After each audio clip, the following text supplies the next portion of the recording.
Good morning, everyone, and welcome to the quarterly client update call. I'd like to start with a disclaimer. Any information provided in our biographies regarding companies or industries named is not a complete summary or statement of all available data necessary for making an investment decision, is for information purposes only, and does not constitute a recommendation. Raymond James is not affiliated with and does not endorse the opinions or services of independent third-party organizations. And with that, welcome to our quarterly update call for the third quarter of 2019 with Brandon Hayes and Stephanie Roberts. We have 2 items to highlight, and then we'll introduce our guest speaker for this morning. There are only 71 days left in the year, and there are many things to consider heading into year-end. Those include contributing to tax-deferred retirement accounts, making charitable contributions, and ensuring that estate planning is in place and property is structured to shepherd your assets and protect your family. We will be sending out a year-end planning checklist this afternoon, and we urge you to review it and to contact us with questions about negotiating year-end. Also, we recently sent out an email highlighting the continuing education and professional development activities we have been focused on lately. So far this year, Brandon and I have attended classes and meetings on behalf of you and your family on many topics, including estate planning, environmentally and socially responsible investing, Medicare, longevity resources focused on helping live longer and better, disability insurance, variable annuities, anti-money laundering and financial crimes, behavioral finance, about how people think about investing in the markets, a compliance review, women in investing, product compliance and investment advisory practices, long-term care insurance, Social Security, 401k plans, and life insurance. Our goal is to provide clarity, comfort, and confidence to you and your family. Please give us a call to discuss these items or anything else that you have on your mind. And with that, I'd like to introduce our special guest this morning, Nick Getz. Nick joined Raymond James in 2012 through the acquisition of Morgan Keegan. As an industry veteran of over 17 years, he serves as one of the managing directors leading the firm's private client fixed income team. As head of the Fixed Income Services Group, his primary responsibility is coordinating the efforts of fixed income strategy, high net worth, underwriting, and trading professionals with financial advisors. He also works with advisors on some of the firm's largest fixed income clients using industry-leading proprietary fixed income resources. Nick received a Bachelor of Science in Business from Cornell University and currently serves as a member of the Raymond James Investment Strategy Committee. Nick?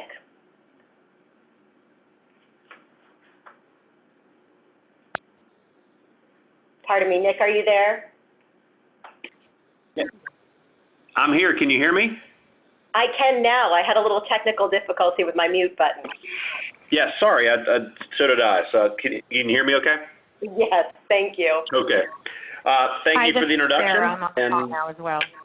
Today I'm going to talk about a couple things relating to the fixed income markets, kind of give an overview and hope it brings some clarity or maybe some thought to decision-making process when folks think about their allocation of fixed income and how they're generating income, maybe particularly in retirement years. So we talk about interest rates being so low. One of the things we focus on right now is the global rate disparity that we find ourselves in. And when I say disparity, what I mean is, you look around the world right now and $13 trillion, a little over that, $13.24 trillion this morning, is at zero or negative for sovereign debt of developed nations. So we're talking about the European nations, Japan, China primarily in this case. So when you look around the world right now, $13 trillion of the debt, roughly let's call it 20 to 25% of total global debt of sovereign nations is at negative interest rates or zero. So obviously that means then that there's a large demand for safe debt out there that has a positive rate of return. So we think that, wow, a 177 on the 10-year U.S. Treasury is an incredibly low number compared to other things out there. But if you're in Germany and the 10-year Bund is at negative 50 basis points, you think a 177 Treasury looks pretty exciting. So we're seeing a lot of buying pressure on U.S. Treasuries. Historically, we saw indirect buying. That's China, Japan, the rest of the world, but primarily China and Japan historically, buying up somewhere in the neighborhood of 20% of our treasury auctions. Right now, we're seeing anywhere from 50 to 70% of our treasury auctions go indirect overseas. And a lot of that can be attributed to these zero or negative interest rate debt markets that are out there, where they're just looking for a positive rate of return. And it's nice that that positive rate of return comes in probably the safest asset on earth, certainly the most liquid asset on earth. And in many cases, it's denominated in a currency, the U.S. dollar, that is appreciating against their own. So from that standpoint, the trade makes a lot of sense. So that demand that we're seeing, that large demand we're seeing for our debt, is one of the key factors currently in helping keep our interest rates so low. Now, what if we have a global normalization? What if the rest of the world comes up in interest rates, QE, the quantitative easing programs around the world start to ease up again, and we see ourselves in a more normal rate environment? Well, you would assume historically then that the long treasury, the 30-year treasury, generally trades 200 basis points, or 2%, in other words, over the rate of inflation. It's not an exact science, it's just kind of tracked normally historically. So let's assume then that the current rate of inflation is 185, 190, but for simple math, let's call it 2. That means we should be seeing the 30-year treasury around 4%, not 3. So let's say we see that slight bump up in interest rates to 4% on long treasuries, and maybe we see a move up in the 10-year from a 177 to say a 2.5. Still, we're not talking about very high interest rates at all in that scenario. But really, what becomes the next cap on interest rates for probably, the foreseeable future? And in that case, really, it's demographics. When you say we have 76 million people that were born into the baby boom generation, and those individuals have more money combined as a generation than any generation in the history of our country. That generation's heading into retirement, is already in retirement, and they're looking for safe ways to generate income in their older years. Right now, they look at the option to buy municipal bonds yielding 2-3%, corporate bonds yielding 3-4%, treasuries at 10-year treasuries at 177. And, they look at the number, the yield that represents off of their portfolio, and they say, gee, as my bonds come due or as I look to allocate more money for cash flow, those yields are pretty low. And so as a result, they're kind of chasing the idea of, I'll go buy a dividend-paying blue chip stock. I'll buy a portfolio of those, and I'll get a 2% dividend roughly, and I'll hope for appreciation in the stock itself, and maybe I get to that 6-7% annual bogey. Obviously, there's a serious risk there as you're moving completely from one asset class to another, much riskier base. But that's kind of been the attitude of a lot of investors lately.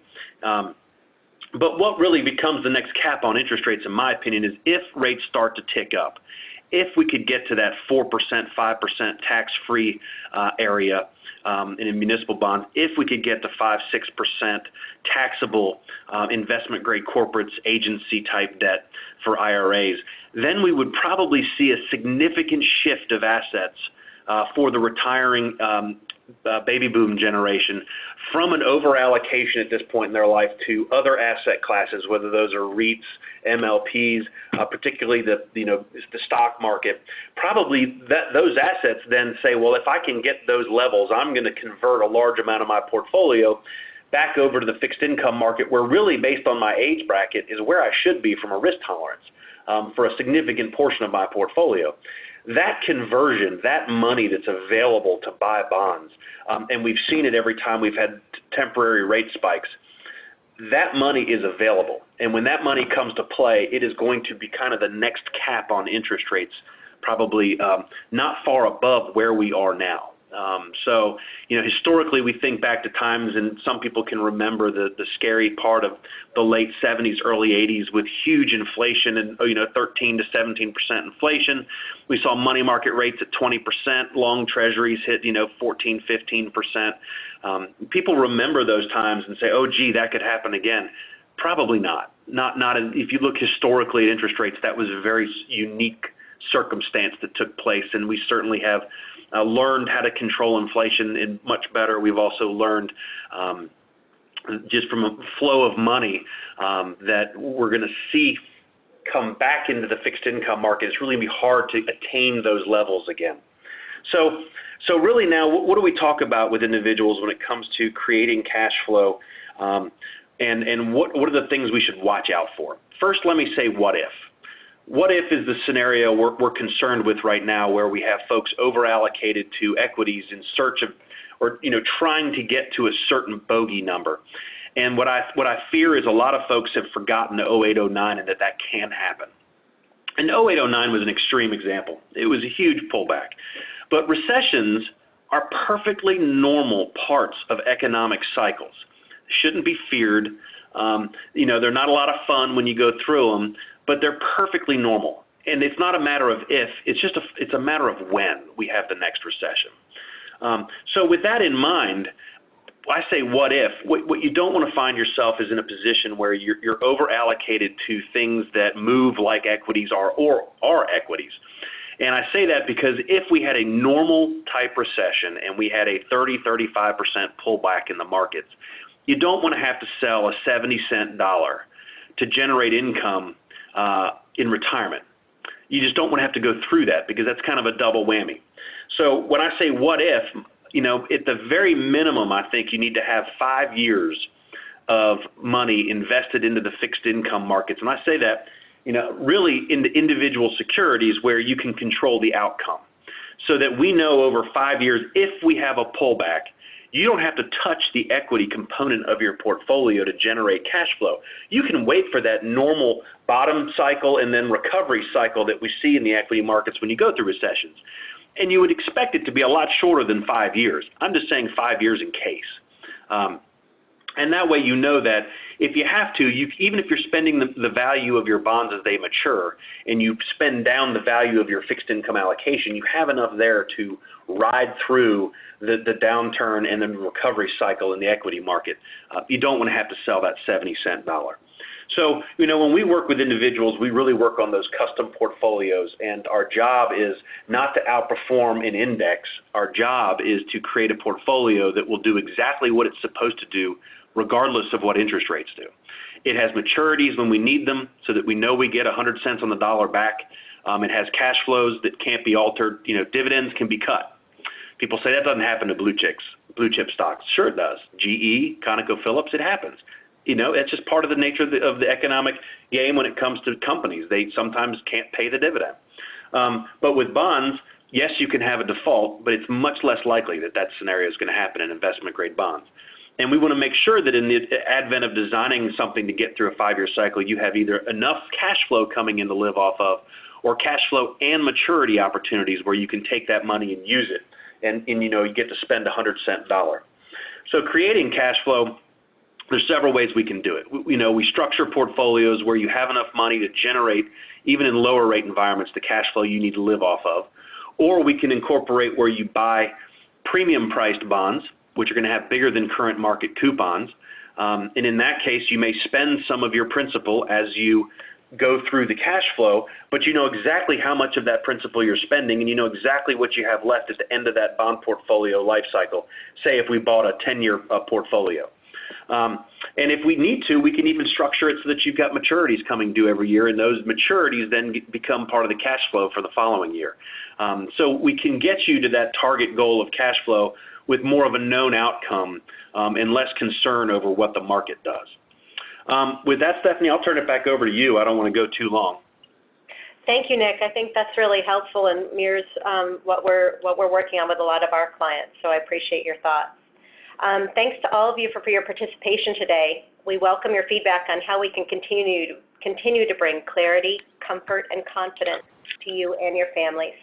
We look forward to meeting you again here next quarter. Thank you so much.